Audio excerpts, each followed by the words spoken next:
le Seigneur a fait, qu'elle soit pour toi, qu'elle soit pour moi, un sujet de joie, un sujet de joie. C'est la journée que le Seigneur a fait, qu'elle soit pour toi un sujet de joie. C'est la journée que le Seigneur a fait. Oui, c'est la journée que le Seigneur a fait, que le Seigneur a fait. Qu'elle soit pour toi, qu'elle soit pour moi, un sujet de joie, un sujet de joie. C'est la journée que le Seigneur a fait. Qu'elle soit pour toi un sujet de joie. C'est la journée que le Seigneur a fait. Oui, c'est la journée que le Seigneur a fait, que le Seigneur a fait. Qu'elle soit pour toi, qu'elle soit pour moi, un sujet de joie, un sujet de joie. C'est la journée que le Seigneur a fait. Qu'elle soit pour nous un sujet de joie. C'est la journée que le Seigneur a fait. Je marcherai dans tes pavis avec des cris de joie. J'entrerai dans tes pavis avec louanges. J'entrerai dans tes pavis avec des cris de joie. Je loue son nom car tu le rends heureux. J'entrerai dans tes pavis avec des cris de joie. J'entrerai dans tes pavis avec louanges. J'entrerai dans tes pavis avec des cris de joie. Je loue ton nom car tu nous rends heureux. Tu nous rends heureux, tu nous rends heureux. Je loue ton nom car tu nous rends heureux. Tu nous rends heureux, tu nous rends heureux. Je loue ton nom car tu nous rends heureux.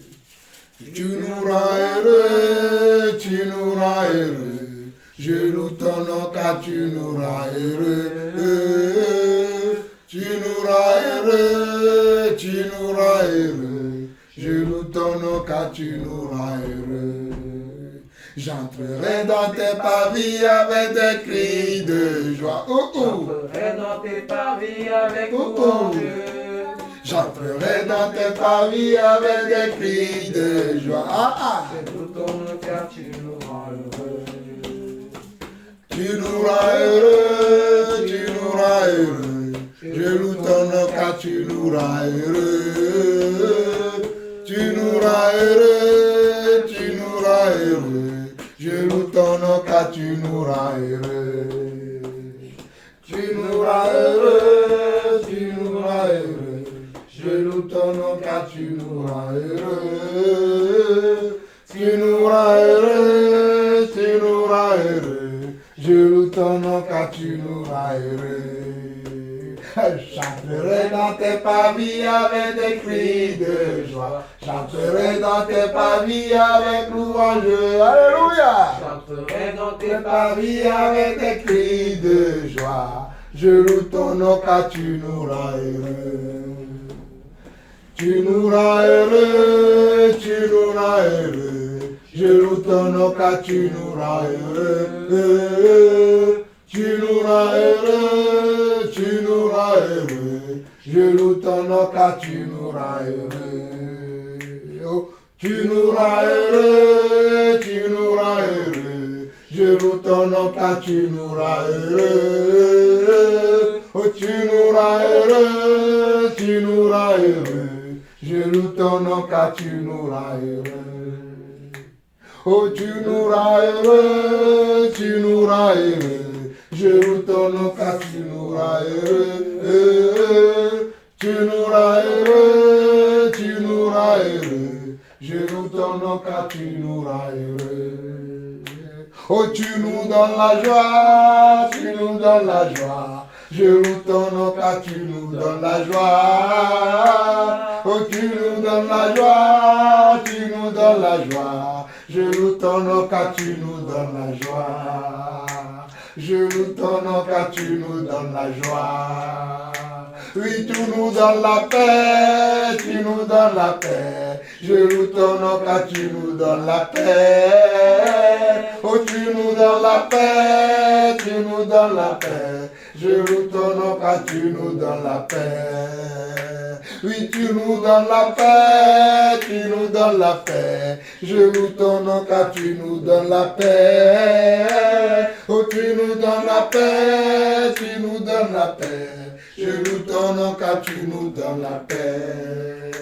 Je loue ton nom car tu nous donnes la paix. Je loue ton nom car tu nous donnes la paix. Oh, tu nous montres l'amour, tu nous montres l'amour. Je loue ton nom car tu nous montres l'amour. Oh, tu nous montres l'amour, tu nous montres l'amour. Je loue ton nom car tu nous montres l'amour. Oh, je loue ton nom car tu nous montres l'amour. Je loue ton nom car tu nous montres l'amour. Et tu nous donnes la foi, tu nous donnes ta foi. Je loue ton nom car tu nous donnes ta foi. Oui, tu nous donnes ta foi, tu nous donnes ta foi. Je loue ton nom car tu nous donnes ta foi. Je loue ton nom car tu nous donnes ta foi. Je loue ton nom car tu nous donnes ta foi. Je loue ton nom car tu nous donnes ta foi. Je loue ton nom car tu nous donnes ta paix. Je loue ton nom car tu nous donnes ta paix. Alléluia, alléluia. Éternel notre Dieu, nous voulons te bénir. Nous voulons te rendre grâce, Seigneur Dieu. Nous voulons te chanter, nous voulons t'adorer, nous voulons t'exalter. Nous, la famille, là où sonne, Seigneur Dieu, nous voulons te dire merci, merci parce que toi, tu nous as encore donné, encore aujourd'hui, le souffle de vie à chacun d'entre nous, Papa. Nous sommes encore parmi les vivants, nous sommes encore parmi les rachetés, nous sommes encore parmi les élus de Dieu, Papa. Merci, Seigneur, parce que n'eût été cet amour que tu nous témoignes tous les jours, n'eût été, Seigneur Dieu, cette bonté que tu manifestes, Seigneur Dieu, dans nos vies de tous les jours, nous ne serons pas ici encore rassemblés en ce moment. Mais grâce à cet amour, grâce à cette grâce, grâce à cette faveur, nous y voilà encore aujourd'hui. Voilà pourquoi nous voulons te dire merci. Voilà pourquoi nous voulons encore te chanter. Voilà pourquoi nous venons avec les fruits de nos lèvres pour confesser encore ton nom, pour confesser encore ta grandeur, pour confesser encore ta magnificence au milieu de nous, Papa. Daigne recevoir, Seigneur Dieu, les fruits de nos lèvres qui glorifient ton nom, qui élèvent ton nom. Oh, Papa, qui magnifie encore et qui amplifie ton nom, Papa. Reçois, Seigneur Dieu, oh Papa, nos cantiques, nos louanges, notre adoration comme un sacrifice agréable, comme un sacrifice digne de toi, Papa. Éternel notre Dieu, nous te demandons pardon car nous savons que parfois, de temps en temps, nous pensons à des choses qu'il ne faut pas. Nous regardons des choses qu'il ne faut pas. Nous entendons des choses qu'il ne faut pas. Nous disons des choses qu'il ne faut pas. Papa, nous ne pouvons pas venir devant toi sans reconnaître, Seigneur Dieu, que nous avons peut-être, Seigneur Dieu, en faisant toutes ces choses que nous t'avons offensé, Papa. Voilà pourquoi nous te demandons pardon, Seigneur Dieu, et nous te demandons de nous aider à tenir ferme, Seigneur Dieu, à ne pas tourner ni à gauche ni à droite, mais à demeurer inébranlable, inarrêtable dans tes voies et surtout, Seigneur Dieu, fais ce que tu attends de nous. Merci encore, Seigneur Dieu, pour ma chère épouse qui est là avec nous. Merci pour chacun de mes enfants. Merci pour David. Merci pour Samuel. Merci pour Emmanuel. Merci pour Shalom. Merci pour Sarah. Merci, Seigneur Dieu, pour les anges aussi qui sont là aujourd'hui dans cette pièce avec nous, même si nous ne les voyons pas, car nous savons que là où 2 ou 3 sont assemblés à ton nom, tu es là et que l'armée céleste aussi est là. Voilà pourquoi nous te bénissons, car nous savons que dans tes Écritures, lorsque dans Job chapitre 1, tu avais réuni ton peuple,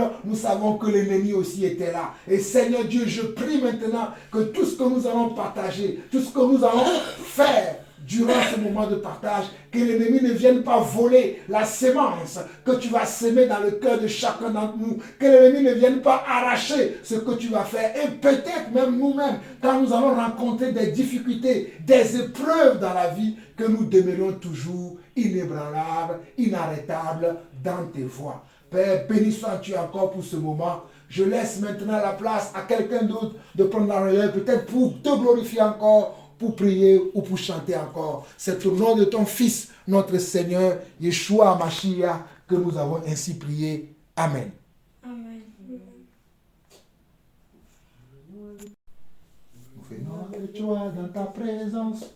Ton onction a brisé nos fardeaux. Je suis comme nouveau. Nous venons avec joie dans ta présence. Nous venons avec joie dans ta présence. Ton onction a brisé nos fardeaux. Je suis comme nouveau. Nos vêtements de louange, nous nous débarrassons de la tristesse. Nous avons un esprit d'une grande joie. Nous nous chaussons des célébrations. Nous offrons nos mains vers toi. Vive le roi Jésus. Vive le roi Yeshua. Vive le roi Jésus à jamais. Oh. Vive le roi Yeshua. Vive le roi Yeshua. Vive le roi Yeshua à jamais. Nous venons avec joie dans ta présence. Nous venons avec joie dans ta présence. Ton onction a brisé nos fardeaux. Je suis comme nouveau. Nous venons avec joie dans ta présence. Nous venons avec joie dans ta présence. Ton onction a brisé nos fardeaux. Je suis comme nouveau. Nous mettons nos bandes de louange. Nous nous débarrassons de la tristesse. Nous avons un esprit d'une grande joie. Nous faisons une célébration. Nous frappons nos mains vers toi. Vive le roi Jésus. Vive le roi Jésus. Vive le roi Jésus à jamais. Vive le roi Jésus. Vive le roi Jésus. Vive le roi Jésus à jamais. Éternel, que ton nom soit béni, que ton nom soit loué, Seigneur. Merci pour la journée que tu nous as donnée, pour le souffle de vie que tu nous as renouvelé. Merci Seigneur parce que tu as pourvu à nos besoins aujourd'hui, nous n'avons manqué de rien. Merci parce que nous avons un toit sur notre tête, Seigneur. Merci parce que nous avons de quoi nous vêtir, nos chaussées. Merci parce que tu as pourvu à toutes choses aujourd'hui, Seigneur, et nous sommes en pleine forme et en bonne santé. Que ton nom soit béni. Amen. Merci Seigneur pour Yeshua, notre Seigneur, notre Sauveur, celui qui a été à la croix pour nos péchés d'hier, d'aujourd'hui, de demain. Celui qui a pris nos fardeaux, nos iniquités, afin que nous puissions entrer dans ta présence, Seigneur Dieu. Merci de l'avoir envoyé pour l'amour que tu as pour l'humanité tout entière. Merci Seigneur pour ton Saint-Esprit que tu nous as laissé, parce que tu nous as dit que tu ne peux pas nous laisser orphelins. Tu vas nous envoyer ton esprit qui nous convainc de péché, de jugement et de justice. Ton Saint-Esprit qui va nous donner la capacité d'accomplir tout ce que nous devons faire sur cette terre. Que ton nom soit béni, Seigneur Dieu, pour cette tête que tu nous as accordée. Seigneur, nous voulons te remettre ce moment, ce temps que nous allons avoir dans ta présence. Que peu importe l'âge que nous avons, peu importe, Seigneur Dieu, qui nous sommes, nous puissions chacun à notre niveau entendre ta voix, entendre ce que tu as à nous dire aujourd'hui, afin de pouvoir nous améliorer, afin de pouvoir nous rapprocher de ton cœur et nous perfectionner, Seigneur. Que ton nom soit béni pour ce temps que tu nous accordes, Seigneur. Je prie que toute la louange, la gloire et l'honneur te soient rendus. Que tout soit pour la gloire de ton nom et que tout se fasse par toi, Seigneur Dieu. Que ton nom soit béni, Seigneur. Que ton nom soit loué. Merci pour toutes choses. Au nom de Yeshua, Mashiach, j'ai prié. Amen. Amen. Amen. Éternel Dieu, nous te bénissons, nous te remercions.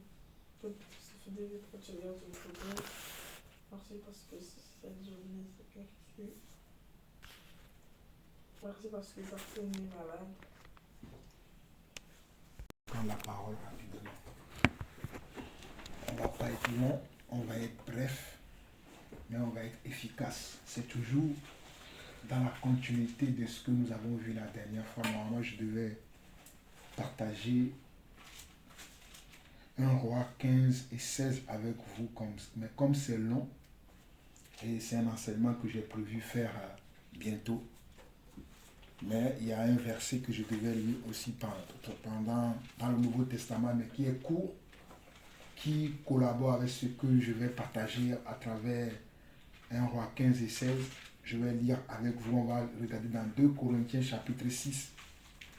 2 Corinthiens chapitre 6, nous allons lire le verset 14 au verset 18. Et après tout de suite, nous allons lire 2 Corinthiens chapitre 7, le verset 1. Parce que ce que nous devons voir dans 1 Roi, mais qui est très long, et comme je ne veux pas qu'on passe trop de temps, mais qu'on soit court mais efficace, c'est un résumé de ce que je vais montrer à l'église en partageant ça avec eux. On peut le voir au travers de ces 5 versets ou 6 versets rapidement. Et tout à l'heure, je lisais les commentaires. Je vais utiliser les commentaires pour compléter ce que l'Esprit dira par ma bouche. Donc, dans 2 Corinthiens chapitre 6, nous allons lire du verset 14 au verset 18. C'est dans la continuité de ce que nous avons vu la dernière fois. Hein. Le Seigneur dit, ne vous mettez pas avec les infidèles sous un joug étranger. Car quel rapport y a-t-il entre la justice et l'iniquité? Ou qu'y a-t-il de commun entre la lumière et les ténèbres? Quel accord y a-t-il entre Christ et Bélial? Ou quelle part a le fidèle avec l'infidèle? Verset 16. Quel rapport y a-t-il entre le temple de Dieu et les idoles? Car nous sommes le temple du Dieu vivant, comme Dieu l'a dit, j'habiterai et je marcherai au milieu d'eux, je serai leur Dieu et ils seront mon peuple. C'est pourquoi sortez du milieu d'eux et séparez-vous, dit le Seigneur. Ne touchez pas à ce qui est impur et je vous accueillerai. Je serai pour vous un père et vous serez pour moi des fils et des filles, dit le Seigneur. Chapitre 7, le verset 1. Ayant donc de telles promesses, bien-aimés, purifions-nous de tout souillure de la chair et de l'esprit, en achevant notre sanctification dans la crainte de Dieu. Je relis encore. Le chapitre 6, du verset 14 au verset 18. Écoutez bien, la parole du Seigneur. La foi vient de ce qu'on entend, et ce qu'on entend vient de la parole de Dieu. Ne vous mettez pas avec les infidèles sous un joug étranger. Qui peut me dire qu'est-ce qu'on nous dit ici dans ce premier verset? Ne vous mettez pas avec les infidèles sous un joug étranger. Qui peut me dire ce que le Seigneur dit ici? Oui, Samuel. Vous savez, on ne sait pas se mettre avec des infidèles sur un jour étranger, ça veut dire sur un jour. Comment? Ça veut dire de ne pas se mettre avec des infidèles. Oui. Oui, qu'est-ce que cela veut dire? Si on veut qualifier ce que le Seigneur dit ici. Ne pas se mettre avec autre personne que lui. Oui, mais comment on peut qualifier ça? En termes juridiques ou bien en termes de règles? Dépasser l'étude de la parole. Bon, c'est bien. On va aller plus vite. Ne vous mettez pas avec les infidèles sous un joug étranger, c'est une interdiction. C'est quoi? Ça devient une loi ici. Parce que les gens pensent que les lois du Seigneur, ce n'est que les 10 commandements. Croyez-moi, tu vas demander à quelqu'un aujourd'hui, tu connais le commandement de Dieu? Il va dire oui. Ah ben, tu ne voleras pas, tu ne tueras pas, tu ne mentiras pas. Pour lui, c'est ça. Mais ici aussi, là, ce que nous sommes en train de lire là, c'est un commandement du Seigneur. Voilà pourquoi je vous dis que dans ce commandement-là, le Seigneur nous interdit quelque chose. Il nous donne une loi. Ça devient maintenant une loi. Ça devient un commandement. Il dit, ne vous mettez pas avec les infidèles sous un joug étranger. Cela existait dans les 10 commandements? Non. Mais Dieu vient de rajouter quelque chose. Il dit, ne vous mettez pas avec les infidèles sous un joug étranger. Car, il dit pourquoi nous ne devons pas le faire. Quand Dieu nous interdit toujours quelque chose, quand Dieu nous donne un commandement, quand Dieu nous donne une loi, il dit les bénédictions qui vont accompagner cette loi et il dit également les malédictions qui vont accompagner cette loi dans le cas où nous n'obéissons pas. Et voilà pourquoi il dit car quel rapport y a-t-il entre la justice et l'iniquité? Donc Dieu considère que c'est lui la justice. Dieu considère que c'est lui comment? La justice. Et les infidèles, ce sont eux qui sont l'injustice, c'est-à-dire l'iniquité. Il continue, il dit, ou qu'y a-t-il de commun entre la lumière et les ténèbres? Donc Dieu, c'est la lumière. Mais ceux qui ne sont pas dans le Seigneur, ils sont sous les ténèbres. Ils sont des enfants des ténèbres. Mais nous qui sommes des enfants de Dieu, nous sommes des enfants de lumière. Voilà pourquoi il dit, car quel rapport y a-t-il entre la justice et l'iniquité? Ou qu'y a-t-il de commun entre la lumière et les ténèbres? Il n'y a rien de commun entre la lumière et les ténèbres. Quand on voit la lumière, on sait que c'est la lumière. La lumière est claire. Regardez là, il y a la lumière du jour. Regardez comment nous sommes bien éclairés, quand nous pouvons lire dans nos Bibles. Mais bientôt, quand la nuit va arriver, et que les ténèbres vont commencer à arriver, est-ce que vous pouvez lire? Non. Voilà pourquoi il n'y a aucun rapport. Il n'y a rien qui peut lier la lumière et les ténèbres. C'est-à-dire, la lumière chasse les ténèbres et les ténèbres aussi chassent la lumière. Ils sont tous les deux contraires. Quand là où il y a les ténèbres, quand la lumière arrive, les ténèbres sont parties. Là où il y a aussi la lumière, quand les ténèbres arrivent, la lumière aussi s'en va. Ils sont opposés. Voilà pourquoi il dit, quel rapport y a-t-il entre les deux? Il continue. Verset 15. Quel accord y a-t-il entre Christ et Bélial? Bélial, c'est le diable. Bélial, c'est le mal. Bélial, c'est l'injustice. Bélial, c'est l'iniquité. Ou quelle part a le fidèle avec l'infidèle? Le fidèle, c'est nous qui restons comment? Attachés, accrochés, inébranlables, inarrêtables, instoppables aux commandements et aux lois du Seigneur. Voilà pourquoi il dit quel accord? Quel accord veut dire quel partenariat peuvent exister entre ce qui est bien et ce qui est mal. Il n'y a pas de partenariat entre le bien et le mal. Le mal veut toujours comment? Celui qui est avide du mal veut toujours faire du mal. Donc il ne peut pas avoir un accord entre le bien et le mal. Ça n'existe pas. Voilà pourquoi je ne suis pas d'accord avec les gens qui disent aujourd'hui, je ne suis pas croyant, je ne suis pas non plus on va dire, entre guillemets, ils disent, je ne fais pas non plus de mal. Mais c'est faux. Quand tu n'es pas croyant, automatiquement, tu es comment? Tu es quelqu'un qui fait du mal pour Dieu. Parce que c'est en croyant en Dieu, comme la Bible le dit dans Romains 3, qu'on parvient au salut, qu'on parvient à la justice de Dieu, qu'on devient juste pour Dieu. Mais si tu ne crois pas en Jésus là, si tu ne reconnais pas Jésus comme ton Seigneur et ton Sauveur là, tu vois, tu es Dieu. Quand Dieu te regarde, même si tu pratiques le bien, même si tu vas donner tout ce que tu possèdes aux gens pour Dieu là, même en faisant toutes ces actions là, tu es toujours sale. Voilà pourquoi on dit, quel rapport y a-t-il entre le temple de Dieu et les idoles? Car nous sommes le temple du Dieu vivant, comme Dieu l'a dit. Car nous sommes le temple, c'est Dieu qui a dit que nous sommes son temple. Ce n'est pas nous-mêmes qui nous sommes dit, nous sommes le temple de Dieu, comme certains disent, oh moi je ne crois pas à Dieu, je suis Dieu moi-même. Je prie que Dieu leur pardonne les gens qui tiennent ce genre de propos.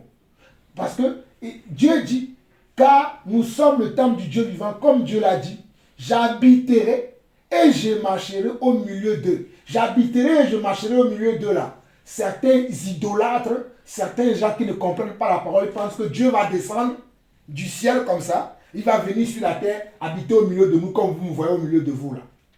Non, c'est que Dieu va descendre au travers de quoi?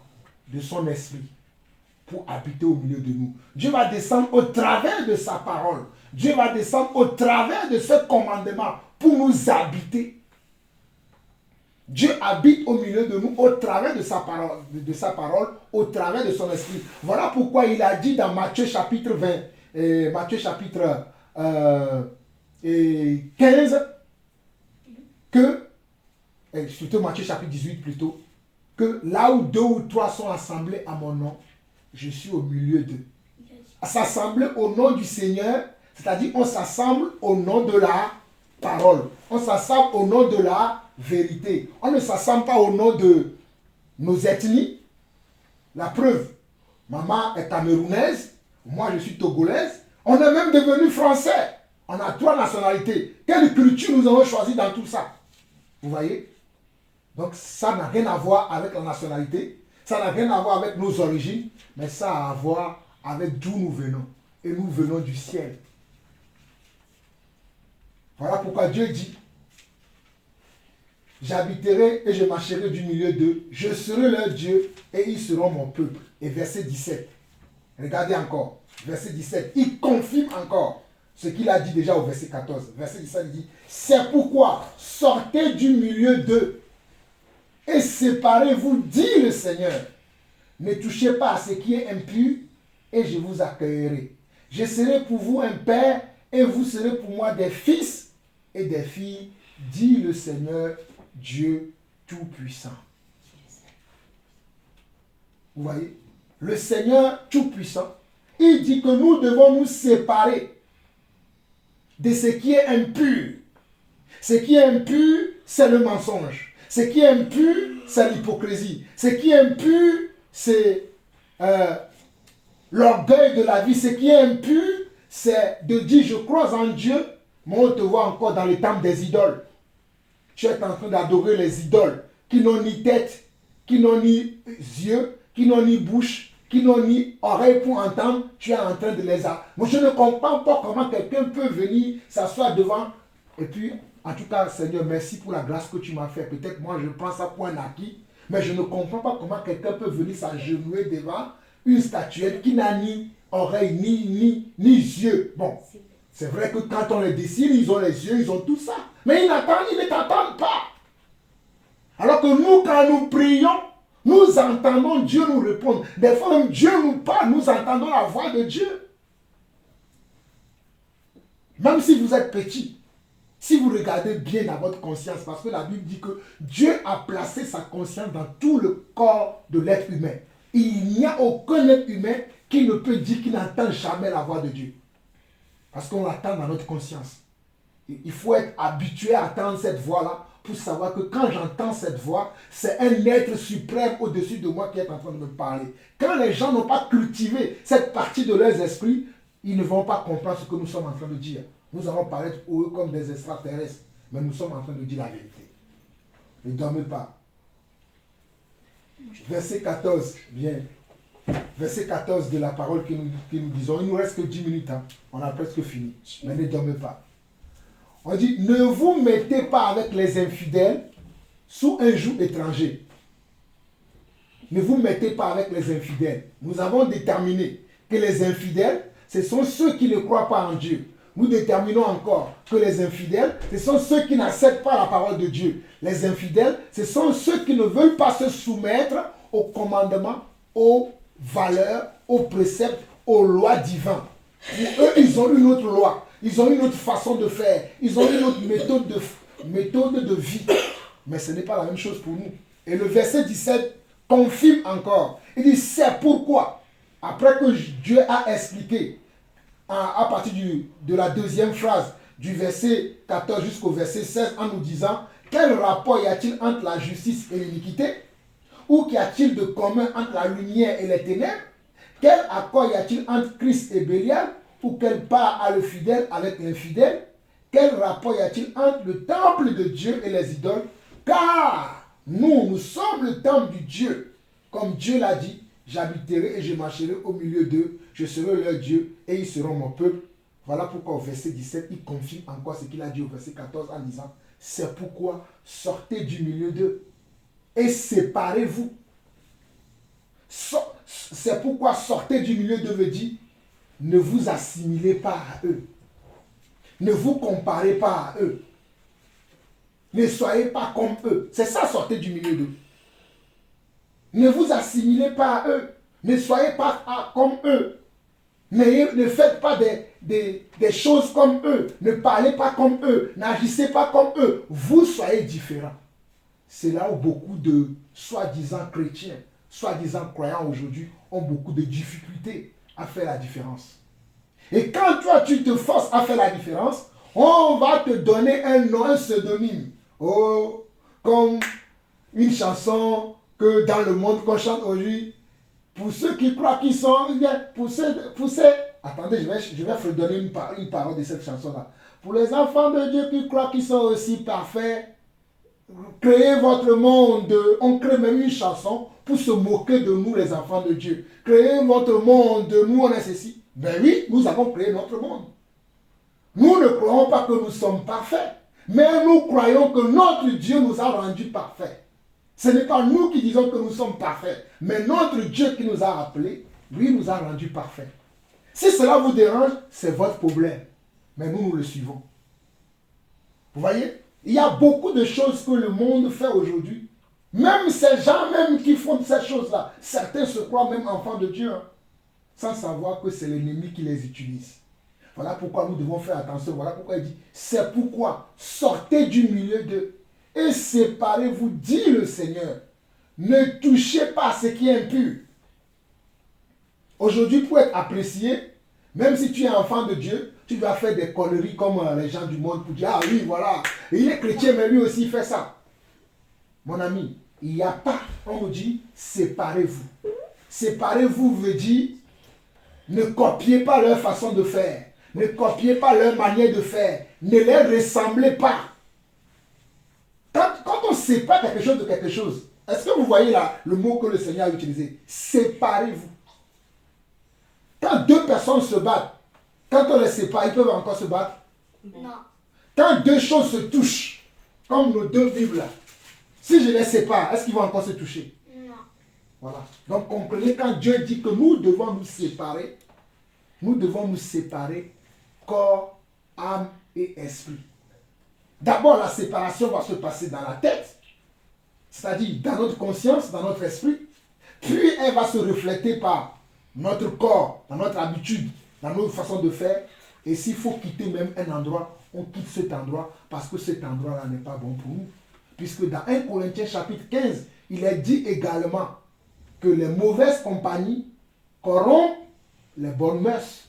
Donc, qui est ta compagnie? Dis-moi qui tu fréquentes, je te dirai qui tu es. Tu ne peux pas me dire que tu fréquentes les gens qui sont dans les sectes, les gens qui font les choses bizarres, les gens qui sont dans les groupes qu'il ne faut pas, et que tu vas me dire non, moi je suis saint. C'est impossible. Croyez-moi, hein, s'il y a de la boue là, et je viens me mettre là-dedans, après je sors et je dis non, il n'y a pas de la boue sur moi, est-ce que vous allez croire ça? Il y a de la boue là, je vais aller là, me tortiller dans la boue. Après je sors et je dis non, de toute façon, il n'y a pas de la boue sur moi. Vous allez le voir. Voilà pourquoi Dieu nous dit qu'il faut se séparer. Je continue, le verset 18. Il dit, ne touchez pas à ce qui est impur. Il dit, ne touchez même pas. Il nous dit de se séparer, mais il nous dit également de ne pas toucher. Ne pas toucher veut dire ne pas adhérer. Ne fais pas de compromis. N'ajoute pas foi à ces choses. Ne crois pas à ces choses. Ne participe pas. Ne cherche même pas à comprendre ce qu'ils font. Et il dit, ne touchez pas à ce qui est impur, je vous accueillerai. Je serai pour vous un père et vous serez pour moi des fils et des filles, dit le Seigneur Tout-Puissant. Chapitre 7, le verset 1, 2 Corinthiens 7, le verset 1. Tout ça là, ce sont quoi? Ce sont des lois, des commandements que je viens de dire. Et ça constitue également des promesses. Et le verset 7, parce que la fin du verset 18 que nous avons lu dans le chapitre 6 dit, je serai pour vous un père. Est-ce qu'un père abandonne ses enfants? Non. Voilà, c'est pour ça qu'il dit, je serai pour vous un père et vous serez pour moi des fils et des filles, dit le Seigneur Tout-Puissant. Verset 7, il dit, ayant donc de telles promesses, bien-aimés, purifions-nous de toute souillure. Nous devons nous purifier de toute souillure. Aujourd'hui, il y a la souillure dans beaucoup de choses si nous ne faisons pas attention. Parce que le diable a trouvé des moyens un peu plus subtils pour tromper nous les croyants aujourd'hui. Oh, ça, ce n'est pas grave. Même si tu vas aller écouter un peu la musique du monde là-bas, ce n'est pas grave. Mais quel genre de musique c'est-il? Qu'est-ce que la personne véhicule dans cette chanson-là? Quelle est la morale de cette chanson? Parce que moi-même qui vous parle, il y a des chansons du monde que j'écoute. Parce que dans cette chanson, il y a des morales qui sont vraies, qui sont la parole de Dieu. Mais ce n'est pas toutes les chansons du monde que j'écoute. Parce qu'il faut que la chanson puisse avoir des valeurs. Qui sont comment? Qui sont identiques à mes valeurs. Qui sont identiques à ma foi. Voilà pourquoi il dit, ayant donc de telles promesses, bien-aimés, purifions-nous de toute souillure. Nous devons faire tout ce qui est de notre possible, de nous purifier. De toute souillure, veut dire de ne pas nous souiller par quelque chose. Comme je disais tout à l'heure, s'il y a de la boue là-bas, et je vais me mettre dedans, après je sors et dis, de toute façon, il n'y a pas de la boue sur moi. Et il y a un langage chrétien. Oh, Dieu regarde au cœur. Dieu regarde au cœur, mais pourquoi tu es allé là? Pourquoi tu es allé là? Ton cœur est mauvais, sinon tu n'iras pas là. Pourquoi tu t'es mélangé avec ces gens-là? Ah, parce que toi, si tu veux de la popularité, c'est eux qui sont... C'est ça aujourd'hui, ce que les gens font. Les artistes. C'est pour ça que je dis, quand je dis ça aux gens, les gens me disent que tu es dur. Quand ils disent que moi, je n'écoute pas les artistes chrétiens. Parce que Dieu n'a pas demandé à nous qu'on soit des artistes chrétiens. Dieu a dit que tout ce qui respire loue l'Éternel. Mais les gens sont devenus maintenant des artistes chrétiens.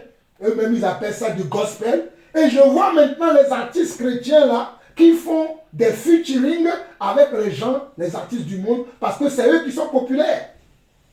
Que les gens regardent un peu partout sur les réseaux sociaux. On va dire, ah, t'as pas vu la nouvelle chanson de un tel? Ah, il a même fait un featuring avec un tel. Ah, mais Dieu va le toucher. C'est ce que Dieu nous a demandé de faire. Des choses qui n'ont rien à voir avec la parole de Dieu. Et lui aussi va dire, oui, avec vous, je m'en fous de votre jugement. Vous qui pensez que vous êtes arrivés, nous faisons notre travail. Dieu va... J'ai dit, les gens n'ont pas compris. On dit, ayant de telles promesses, bien-aimés, purifions-nous de tout souillure de la chair. Regardez bien, de la chair et de quoi? Et de l'esprit. Pour ceux-là qui ont cette phrase, Dieu regarde au cœur. Au cœur, c'est l'esprit. Mais on nous dit de se purifier aussi de la chair. C'est-à-dire, même dans ta chair, on doit reconnaître que toi, tu es enfant de Dieu. On dit, femme, prie la tête voilée. Oh non, Dieu connaît, Dieu sait que moi j'ai les cheveux ont été donnés comme une voile. Dieu t'a donné les cheveux comme une voile, il a dit, femme, quand tu pries, voile ta tête, ou tu ne veux pas te soumettre. Moi, je ne veux pas. Ou bien je vois les hommes, on dit, tout homme qui prie, la tête voilée, déshonore son chef. Oh non, les hommes les plus stylés aujourd'hui, ils ont des casquettes dans la tête. Ils ont une courbe sèche, une courbe tête. Ils ont des bossalinos bien, hein, avec la marque. Tout ça là, pour montrer qu'ils sont stylés. Mais quand on est devant Dieu, il n'y a plus de style. Ah oui, quand on est devant Dieu, il n'y a plus de style. C'est le style de Dieu que tu dois adopter. C'est le style de Dieu que tu dois faire. Mais pour montrer aux gens que je suis stylé, il déshonore son chef. Vous voyez?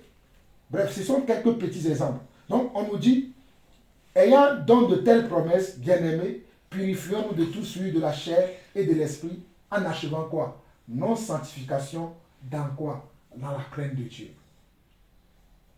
Tout ce que nous venons de voir, d'entendre là, tout ça là, c'est pour faire quoi? C'est pour un seul but, c'est pour la crainte du Seigneur. C'est pour la crainte de Dieu. Craignons Dieu vraiment, mes frères. Il faut qu'on craigne Dieu. Et craindre Dieu, c'est dans nos activités quotidiennes. C'est dans tout ce que nous faisons quotidiennement. C'est dans les petites choses que nous faisons. Même si nous jouons avec nos frères. Même si je parle avec un frère. Même si je suis à la maison. Même si je suis dans ma chambre. Même si je suis tout seul. Je dois craindre Dieu. Il y a des gens qui craignent Dieu devant les gens. Devant les gens, ils vont avoir une attitude religieuse. Eux, ils vont savoir parler. Ils ne vont pas dire de gros mots. Ils vont dire les mots qu'il faut. Mais une fois qu'ils sont seuls, une fois qu'ils sont dans un autre milieu, où il n'y a plus d'autres regards qui vont les fixer, vous allez les voir dire les gros mots que même les gens du monde ne disent pas. Vous allez les voir dire des choses que même les gens qui ne prient pas ne vont pas dire.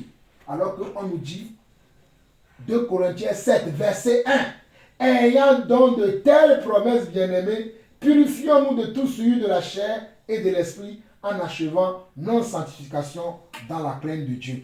Je vais vous lire vraiment les commentaires maintenant et nous allons nous arrêter là.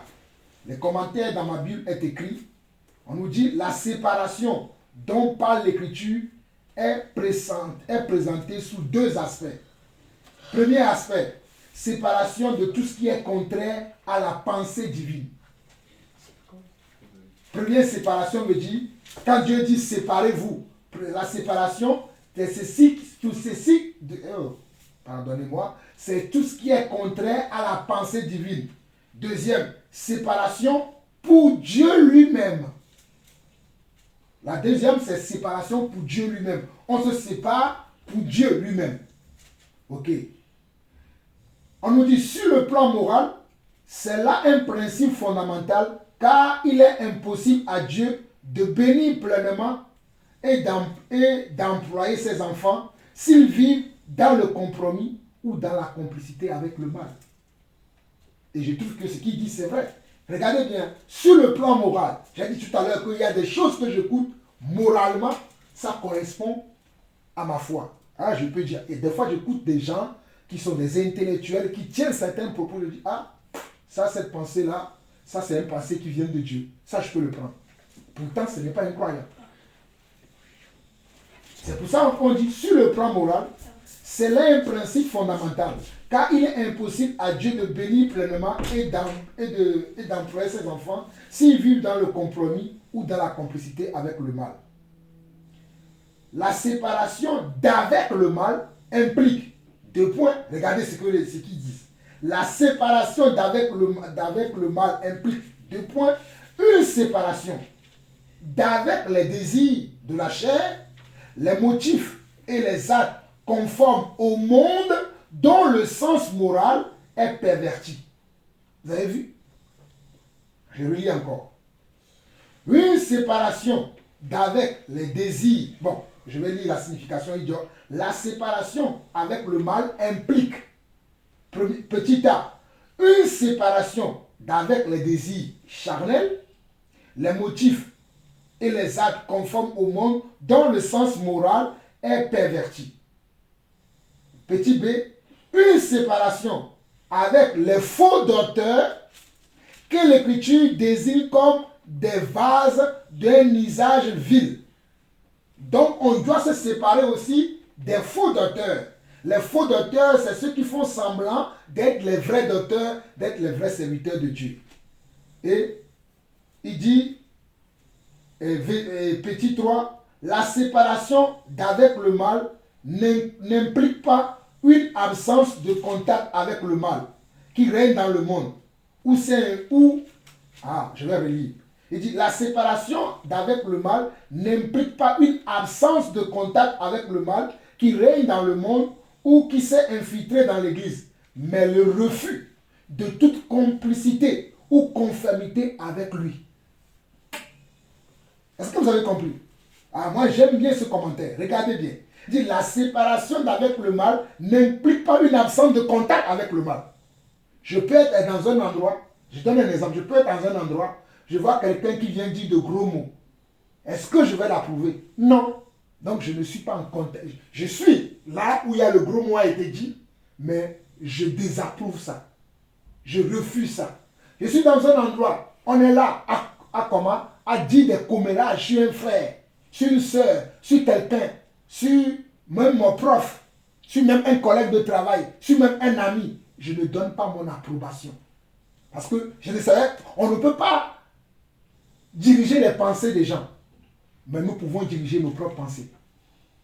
Est-ce que vous comprenez? Nous ne pouvons pas diriger les pensées des gens. Nous ne pouvons pas diriger le cœur des gens. Mais nous pouvons diriger notre cœur. Voilà pourquoi il dit, la séparation d'avec le mal n'implique pas une absence de contact avec le mal. Ça ne veut pas dire qu'on ne va pas avoir un contact avec le mal. On aura si bien un contact avec le mal, mais quel est le comportement qu'on doit avoir? Quelle est l'attitude qu'on doit avoir? Il le dit. Il dit, n'implique pas une absence de contact avec le mal qui règne dans le monde ou qui s'est infiltré dans l'église. Parce que non seulement le mal est dans le monde, mais aujourd'hui il est même infiltré dans l'église. Voilà pourquoi je vous ai donné des exemples tout à l'heure avec les gens qui font des featuring avec des rois, qui font des partenariats avec n'importe qui. Maintenant il dit, mais le refus de toute complicité ou conformité avec lui. Le refus de toute complicité. C'est-à-dire, tu ne vas pas être complice de ces choses. Tu ne vas pas participer à cette mascarade. Tu ne vas pas participer à cette médisance, à ce mensonge, à cette jalousie, à cette envie. Quand tu dis non, il y a quelqu'un qui passe, il y a un frère, un ami, une collègue, quelqu'un qui passe avec une belle voiture. Les gens commencent à dire, oh, vous savez, s'il a une voiture comme ça, oh, il a volé pour l'avoir. Son mari était... On commence à dire des choses. Et toi aussi, tu dis, c'est vrai. Est-ce que tu sais que c'est vrai? Tu ne participes pas, toi tu ne dis rien. Tu devais même dire aux gens pourquoi vous tenez de tels propos. Tu devais même leur dire arrêtez de mal parler des gens. Mais si toi aussi tu approuves ça, parce que croyez-moi c'est facile. Hein? La Bible dit dans le livre d'Hébreux que le péché nous enveloppe si facilement. Parfois on est dans une ambiance. Si on s'oublie, on va faire les mêmes choses comme les autres alors que nous sommes dans le monde, mais nous ne sommes pas du monde. Voilà pourquoi le Seigneur nous dit séparez-vous. Séparez-vous. Et ne touchez pas à ce qui est impur. Je finis. La dernière explication qu'il donne, il dit la séparation produit la récompense. Quand on se sépare, il y a toujours une récompense. Il continue.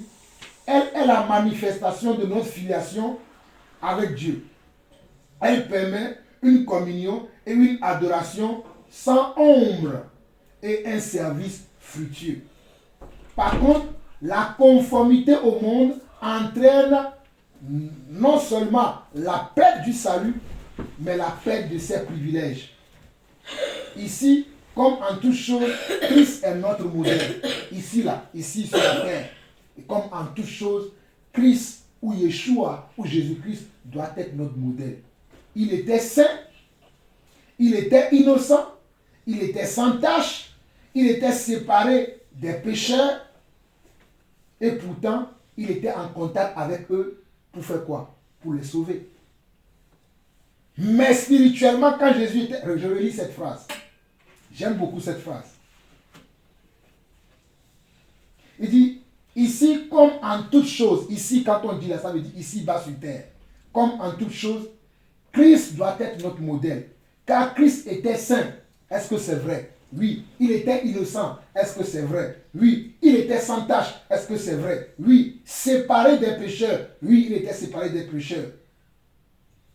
Et pourtant, il était en contact avec eux en vue de quoi? En vue de leur salut. Lorsque Christ se joignait aux pécheurs, le but ce n'est pas de ressembler aux pécheurs, mais c'est de faire des pécheurs des hommes justes. Donc c'est ça qui doit être aussi notre désir, c'est ça qui doit être aussi notre volonté. C'est de faire des gens qui ne connaissent pas Dieu, de devenir maintenant des enfants de Dieu et de connaître Dieu. Il dit, et pourtant en contact avec eux en vue de leur salut, au point que les pharisiens, imbus de leur conception formaliste et ascétique de la séparation, l'accusaient d'avoir perdu son caractère nazaréen. C'est-à-dire d'avoir perdu son caractère d'enfant de Dieu, d'avoir perdu son caractère de juste. Eux, ils étaient tellement formalistes qu'ils ne comprennent pas que tu peux être avec des gens, mais ne pas avoir la même façon de faire avec les gens. C'est comme les gens qui me disent, mon frère, on te voit souvent avec les non-croyants, mais je ne peux pas rester qu'avec les croyants. Ou bien qui me demandent, ah ben on t'a vu la dernière fois tu as bu. Et je leur précise que moi je bois. Mais je ne suis pas, comment, un soulard. Car ma Bible me défend de ne pas me saouler de la boisson, de ne pas me livrer de la boisson, mais que je dois faire comment? Faire un peu d'usage de la boisson. Et d'ailleurs, le Seigneur lui-même, le premier miracle qu'il a fait sur la terre, c'est la boisson.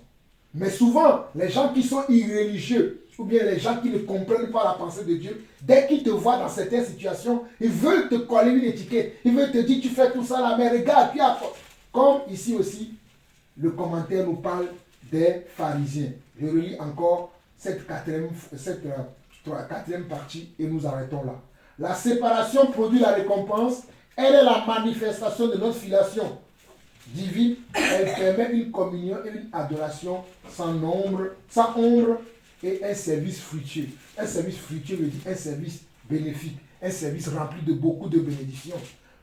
Par contre, la conformité au monde entraîne non seulement la perte du salut, mais la perte de tous les privilèges que nous pouvons avoir en tant qu'enfants de Dieu.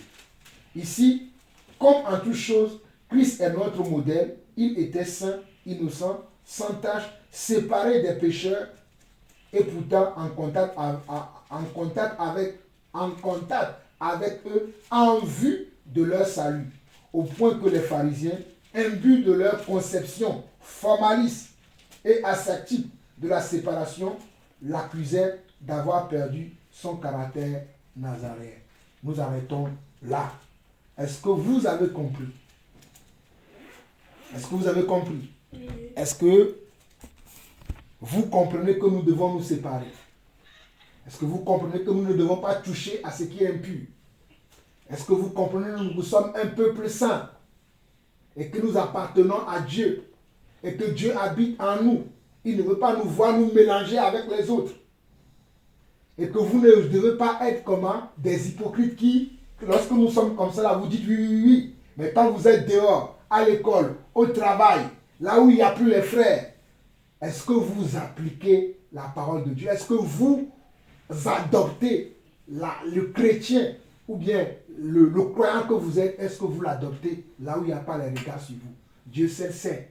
Dieu sait tout vous regarde.